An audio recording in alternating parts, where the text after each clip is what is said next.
Customizing Webull Desktop allows you to tailor the training environment to fit your preferences and optimize your workflow. Here's how to do it. Open Webull Desktop.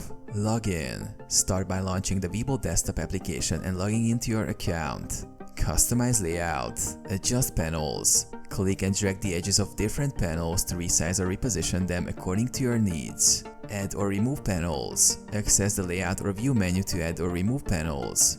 You can include additional windows such as news feeds, account details, or market data. Configure charts. Customize chart settings. Click on the chart area to access chart settings. Adjust timeframes, add indicators, and change chart types through the chart menu. Save chart layouts. After customizing your chart, save the layout by clicking the Save icon or selecting Save Layout from the menu. Set up watchlists. Create watchlists. Use the watchlist tab to create and manage different watchlists for stocks, ETFs, or other securities. Add stocks by entering their ticker symbols. Personalize alerts. Set alerts. Go to the alerts section to create and customize price alerts, news alerts, or other notifications based on your trading strategy.